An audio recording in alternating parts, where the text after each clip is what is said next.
Matrimony through ആണ്. Request accept ചെയ്തു. അവിടെ നിന്ന് എന്നെ വിളിച്ചു. ഞങ്ങൾ മീറ്റ് ചെയ്യാൻ പ്ലാൻ ചെയ്തു.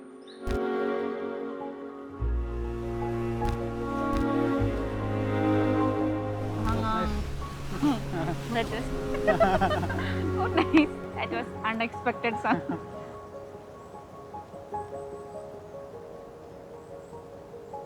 I'm like the moon, pulling the waves past പണ്ട് മുതലേ എന്താ എൻ്റെ ഒരു പപ്പയായിട്ടും മമ്മിയായിട്ടും എൻ്റെ കൂടെ നിന്ന ഒരാളായിരുന്നു. അവളെ പറ്റി പറയുകയാണെങ്കിൽ എൻ്റെ വീടിൻ്റെ പില്ലറാണ്. we were. Whatever makes you feel right. ഞാനൊരു ഫാമിലി ഓറിയൻറ്റഡ് പേഴ്സണാണ്. എന്നെക്കാട്ടി ഉപരി ഞാൻ ഫാമിലിക്ക് ഇമ്പോർട്ടൻ്റ് കൊടുക്കുന്ന ഒരു വ്യക്തിയാണ്. അങ്ങനെ പറയാനൊരു കാര്യമുണ്ട്. സോ ഞാൻ സംസാരിച്ചപ്പോഴും പുള്ളിയിൽ മെയിൻലി നോട്ടീസ് ചെയ്ത കാര്യമുള്ളൂ. ഇന്ന് ഞങ്ങൾ ഇപ്പം സന്തോഷിക്കുന്ന സന്തോഷത്തിൻ്റെ ഏക കാരണം അവൾ മാത്രമാണ്. ഇന്നിപ്പോൾ ഞങ്ങളുടെ കുടുംബത്തിലേക്ക് വേറെ ഒരാളൂടെ വന്നു. അതേ ഉള്ളൂ. ഞങ്ങൾ ഇന്നലെ വരെ ഞങ്ങൾ 4 പേരായിരുന്നു. ഇതിപ്പോൾ ഞങ്ങൾ 5 പേരായി. അതിൽ കൂടുതൽ എൻ്റെ മമ്മീനെ പിരിയുന്നതാണ് എനിക്ക് ഏറ്റവും കൂടുതൽ വിഷമം. അല്ലാതെ കൂടുതലൊന്നും പറയില്ല. അച്ഛൻ ഭയങ്കര ടെൻഷനൊക്കെ ആയിരുന്നു. ഇന്നിപ്പോൾ കഴിഞ്ഞപ്പോഴത്തേനും ആൾ ഭയങ്കര കൂളായിട്ട് അടിപൊളിയായിട്ടാണ് നിൽക്കുന്നത്. സത്യം പറഞ്ഞാൽ ഒരു മിക്സ്ഡ് ഇമോഷനിലാണ്. സന്തോഷകരമായ ഒരു ജീവിതത്തിലേക്ക് കടക്കുന്നതുകൊണ്ട് ഒരു സന്തോഷമുണ്ട്, എക്സൈറ്റ്മെൻ്റ് ഉണ്ട്. എന്താ പറയണ്ടതെന്ന് അറിയത്തില്ല.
ഏറ്റവും കൂടെ ഉണ്ടാവും. എല്ലാ ബുദ്ധിമുട്ടുകളിലും സന്തോഷങ്ങളിലും എല്ലാം കൂടെ ഉണ്ടാവും. ഞാനും കൂടെ തന്നെ ഉണ്ടായിരുന്നു.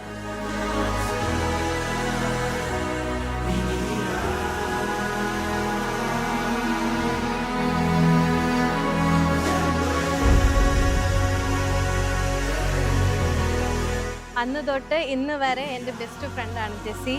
എനിക്ക് വളരെ ചെറിയൊരു ഫ്രണ്ട് സർക്കിളാണ് ഉള്ളത്. അതിൽ ഞാൻ ഏറ്റവും കൂടുതൽ എൻ്റെ എല്ലാ കാര്യങ്ങളും ഷെയർ ചെയ്യുന്നത് ജെസ്സിയോടാണ്.